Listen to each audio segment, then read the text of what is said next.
see a sample problem about the polarization. So it says the figure shows a system of 3 polarizing sheets in the path of initially unpolarized light. So initially, this is unpolarized. This is unpolarized.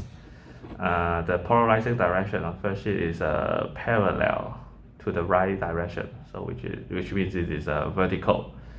And the second one is 60 degree with it, and then this one is horizontal.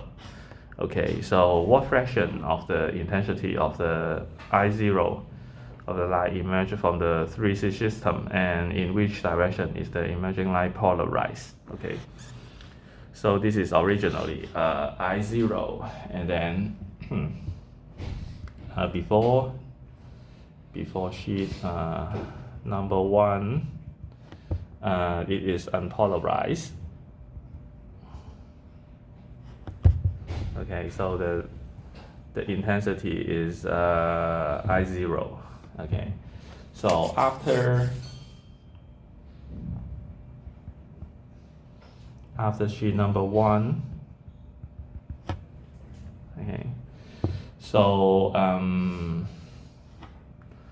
so you can just use the simpler case, which is I1 equals half of I0, because it's originally unpolarized, and then it passed through the polarizing filter, so only half of it can go through.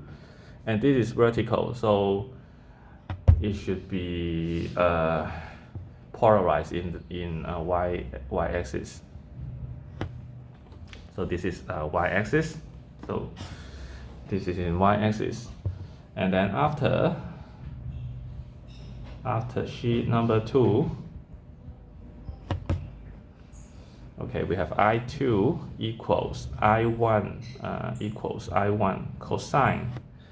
So we have a 60 degree here between this one and because it is polarizing in this direction. So the angle between the polarizing light and polarized light and the filter is 60 degrees. So we have a cosine square of a 60 degree. So we have a half of I0, and then cosine 60 degree is 1/2, and then square. So this is 1/8 of I0. And of course this is polarized 60 degree with the 60 degree with y-axis counterclockwise. Okay, counterclockwise.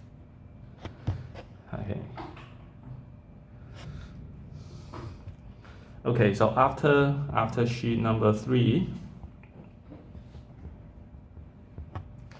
so I3 will be I2 multiplied by cosine square of so this one is 60 degree with the y-axis, so there will be a 30 degree with this polarizing filter. So we have a cosine 30 degree square here. So this would be 1/8 I0. Cosine 30 degree is a square root of 3/2 quantity square. So this is approximately 0.094 I0. Okay, so this will be polarized in x-axis.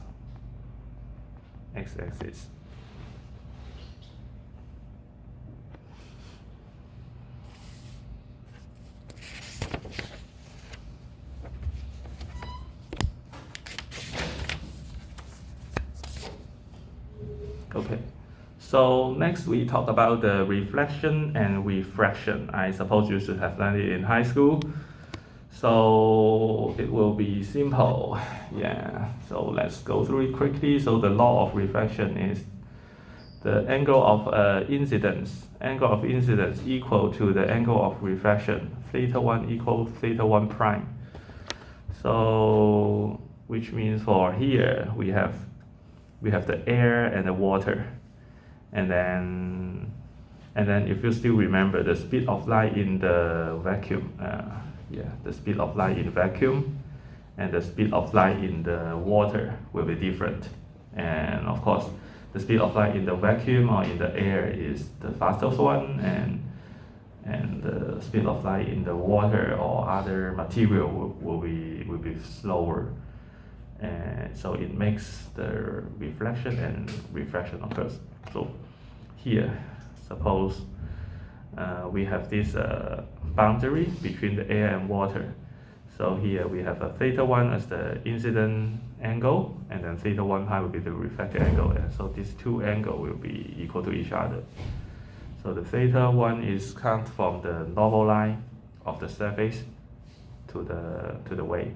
So this is θ1, this is θ1 prime. So this is refraction, nothing special.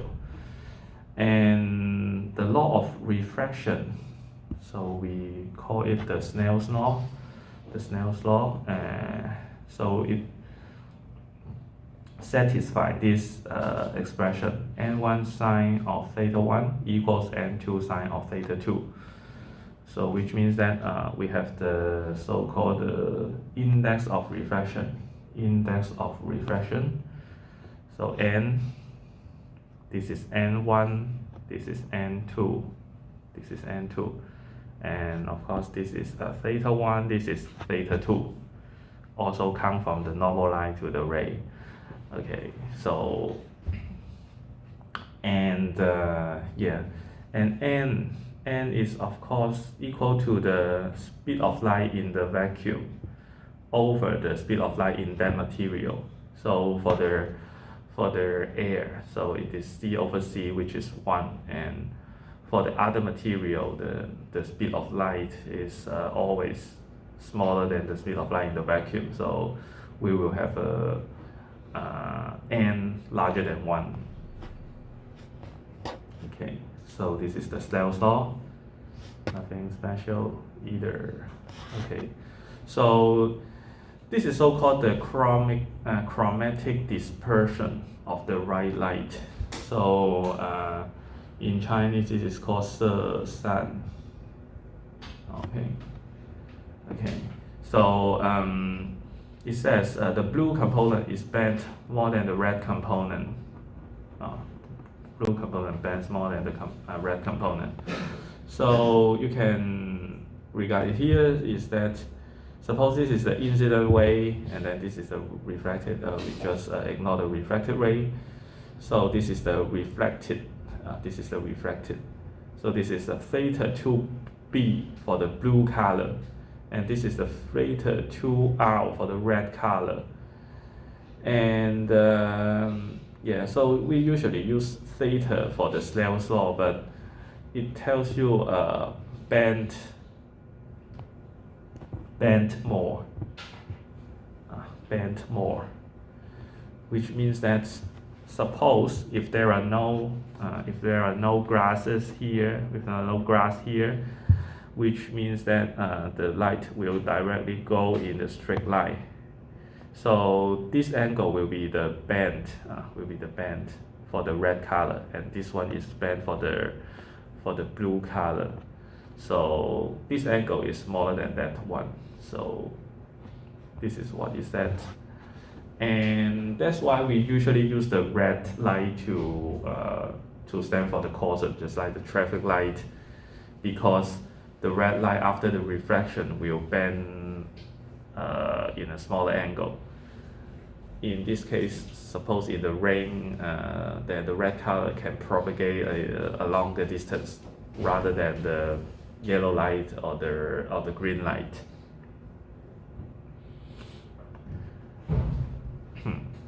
Okay, so passing from the air to glass, the blue component ends up with the smaller angle of refraction.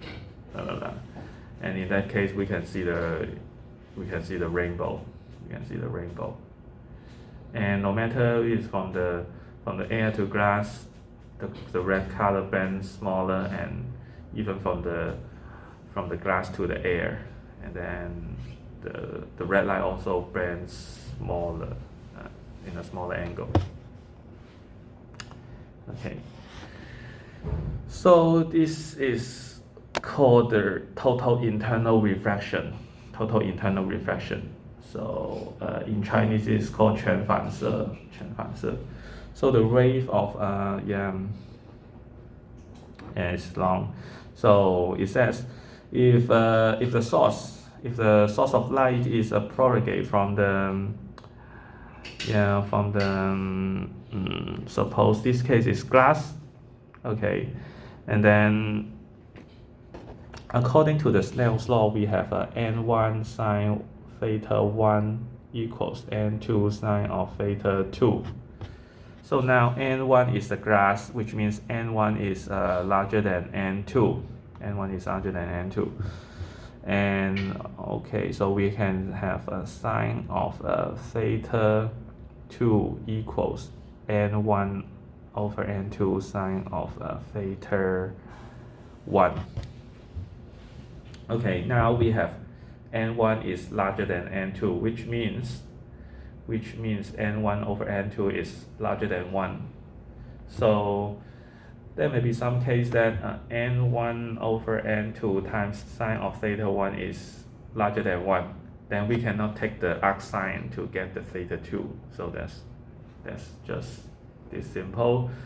So if it tells you that if theta 1 equals to theta c, when theta 1 equals theta c, then theta 2 will be 90 degree, which is the maximum case. Then if theta 1 is even larger, then there will be no refraction. All the wave will reflect back to the original material. And theta c is called the critical angle. I think you should have learned it in high school, so yeah, just go through it. But here I also mentioned an interesting phenomenon called the frustrated total internal refraction. I don't know if Chinese name, but frustrated is 沮丧，但是你教它沮丧的全反射就很搞笑，所以我也不知道中文名字叫什么，但是它英文名字叫做 frustrated total internal refraction. So here it says a 45-90 degree stream will reflect a beam of light by total internal refraction. So suppose this is with a large refraction index. So if it is directly incident from this angle to here, which means that this is 45 degree. It already totally internal refracted. Total internal refracted. So this is nothing special. This is originally the total internal refraction. But if we have other streams touching very close to it, so then there will be something that can go through. Sorry, I should mention this one first. If there are no gap between this stream and this stream, then all the wave will go through. There will be no reflection here, because if they are touching each other perfectly, then actually the boundary here doesn't really exist, even though this is two independent streams, but they touch each other perfectly, then all the wave will go through. So how about the intermediate case between this one and this one, which means that we place these two streams close together but with a very, very tiny gap, then there will be some interesting stuff occur. So if this gap is small enough, the total internal refraction will still occur, but some of the wave will go through. Yeah, it is very similar to the quantum effect. Actually, I will cover this part in chapter 38. You will learn something called the tunneling effect. Tunneling effect. So the wave can go through this small gap, and then part of it can go through and then go to here, and then part of it cannot go through, so it will have the total internal refraction. and this phenomenon is called the frustrated total internal reflection. Okay, so this is a table about the refraction index for different material. So it says the vacuum is exactly 1 because C over C is 1. And then for the air, it is very similar to the vacuum, so it is only 1.00029. So usually we will regard the air or the vacuum the same thing for the EM wave for the electricity or magnetism. For the water, 1.33. Sugar solution 1.38, and then sugar solution 80% 1.49, and this is quartz, 石英 quartz 1.46, and then here we have some other thing, sodium chloride 盐水嘛 ，sodium 还是盐的晶体嘛，还是我也不确定，应该不是溶液了，它没有 solution。and also here you can see the diamond 2.42. Yeah, that's why ladies like the diamond because you will have plenty of refraction phenomenon there.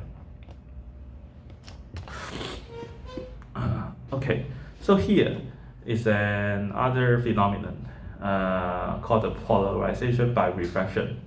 We can use if we want to make some polarized light, we may use the polarized filter as I mentioned before, but actually we can also use the refraction phenomenon to generate the polarized light, like here. So here for the incident light, it is unpolarized. So you can see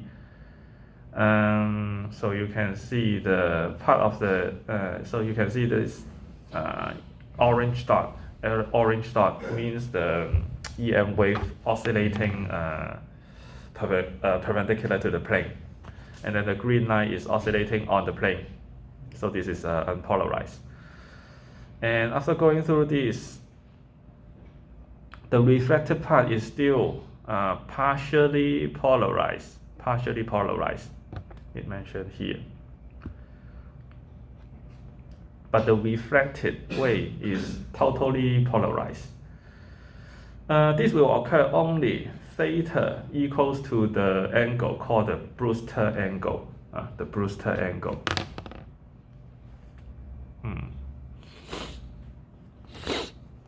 Okay. So so a ray of unpolarized light in the air is incident on a glass surface at the Brewster angle. So the E field along that ray have been resolved into component perpendicular to the plane. So only perpendicular to the plane component will be refracted, but some of it will still go through this boundary. So makes this one partially polarized. Okay. And then the Brewster angle will satisfy this this expression, which is the arctangent n2 over n1. N2 over n1. And actually, you can observe that this way and this way are perpendicular to each other. This one and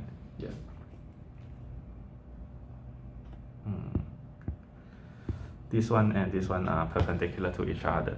So we have this one. Because we'll have this one and this one sum up to be 90 degrees, and this is 180 degrees. So subtracting this right angle, theta b plus theta r will be 90 degrees. And actually I can show you how to prove it.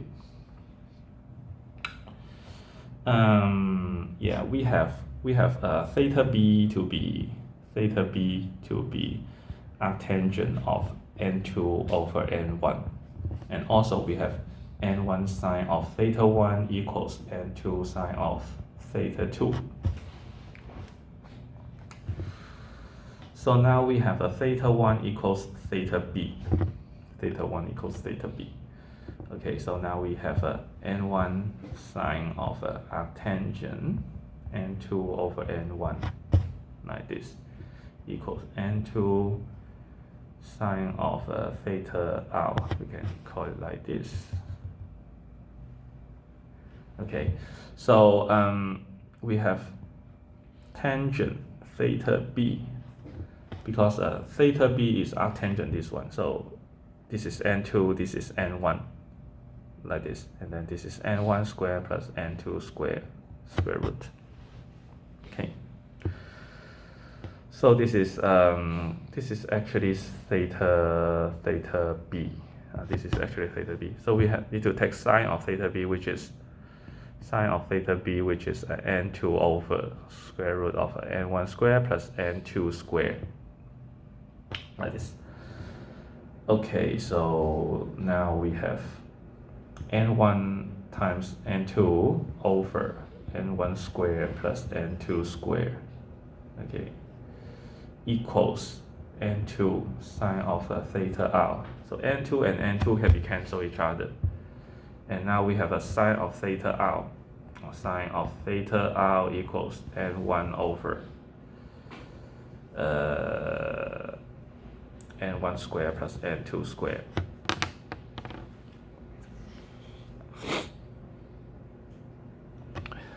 Yeah, which means that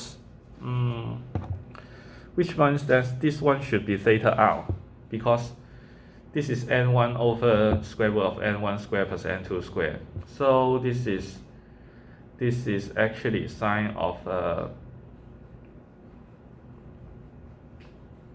theta r, which means that this is a right angle triangle. This is 90 degree minus theta b. 90 degree minus theta b. Okay, so this one and this one, we have a theta r plus a theta b equals 90 degree.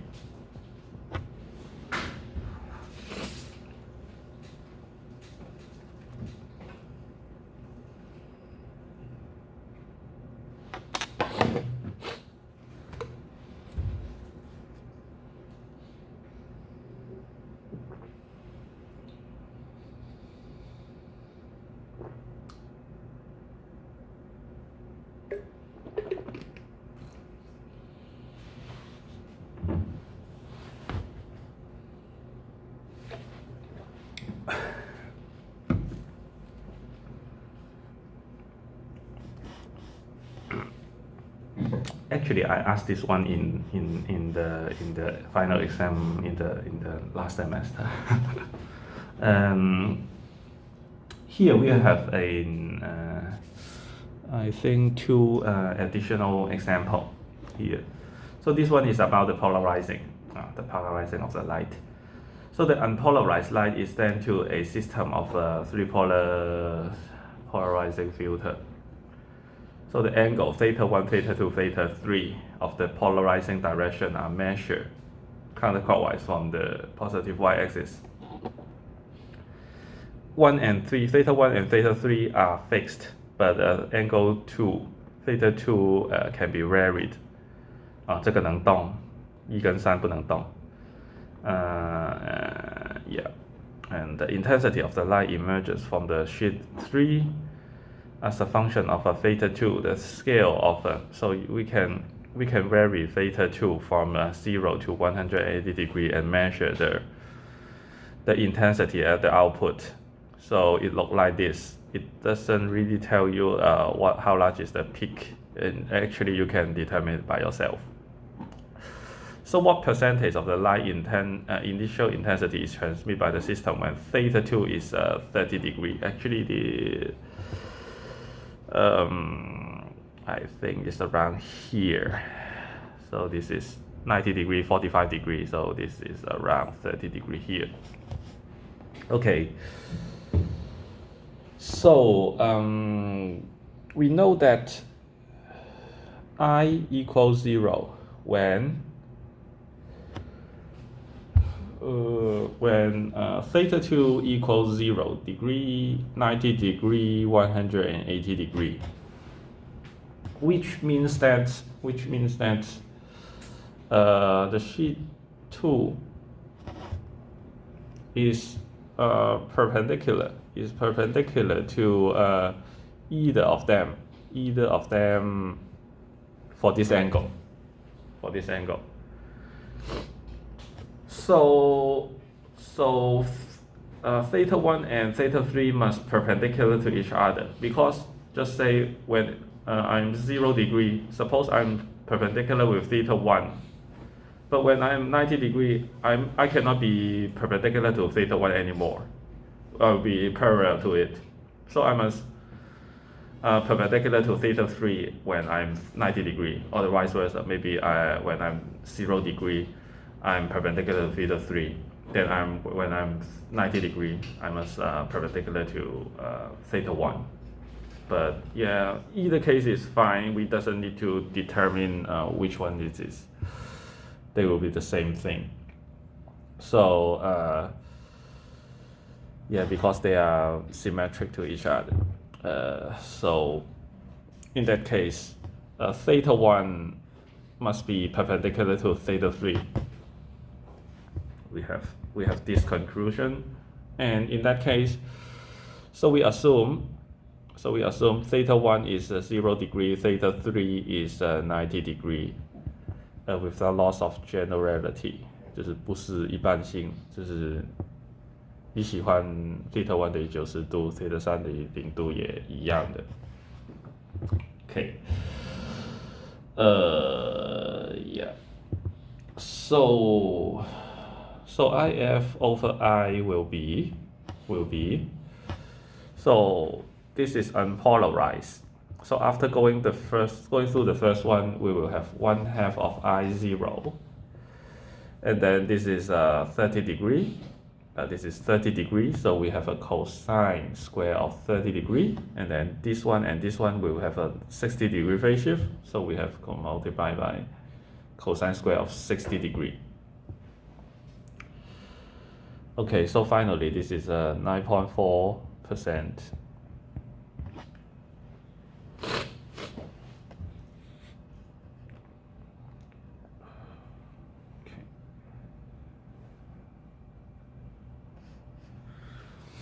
So this is another one.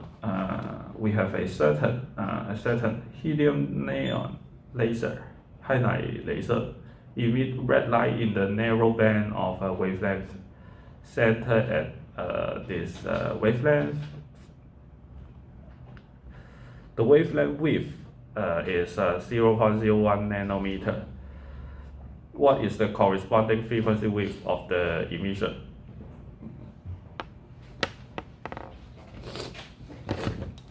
Okay, so here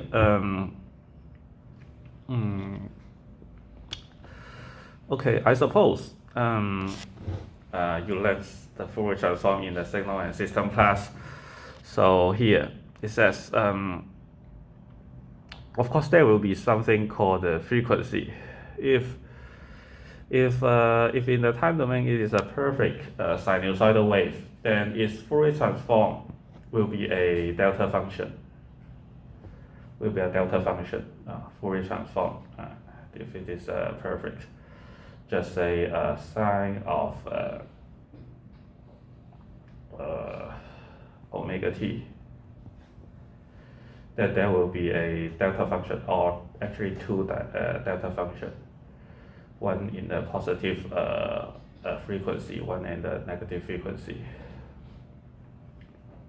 But in the practical world, it can be perfectly sinusoidal. So in this case, it will be something like this. Okay, it is similar to a delta function. Delta function, but it has a finite width. We call this one the width of the frequency, or yeah, if it is the width of the frequency or the width of the angular frequency. Then similarly, if if the frequency is very correct, then the lambda is C over F. Lambda is C over F. Then the wavelength will also be very correct. But however, this one is not so correct. There is some finite width. In that case, in the lambda domain, it also has a finite width here, like this. So here it called the wavelength width. So it asks, what is the corresponding frequency width for the emission? So now we know that this is the delta lambda. It asks, what is here the delta F, what it is. So now we know that F equals C over lambda. Then we can take the differential on both sides. We have a delta F, dF equals, C is a constant and lambda is a variable. So we have a d lambda and then C minus lambda squared. So this is a lambda inverse. You take the derivative, it becomes negative 1 over lambda squared. Okay. So in that case, delta F, take the absolute value, will be C over lambda squared delta lambda. So we can plug in the value 3 times 10 to the 8th power, and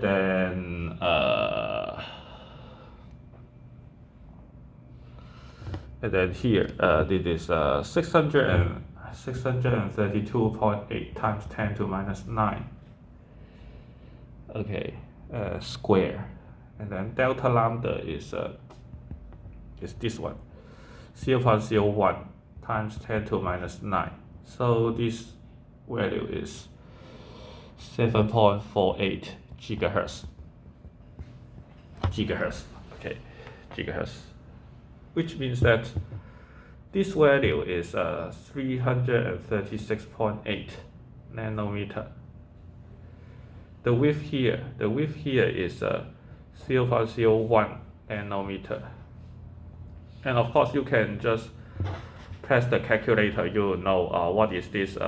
Just say this is frequency. This frequency, you can use F equals C over lambda to calculate what is F. And now we know that the delta F is actually 7.49 gigahertz. It looks large, but for the visible light, it is not very right. Okay, so that's the end of this chapter.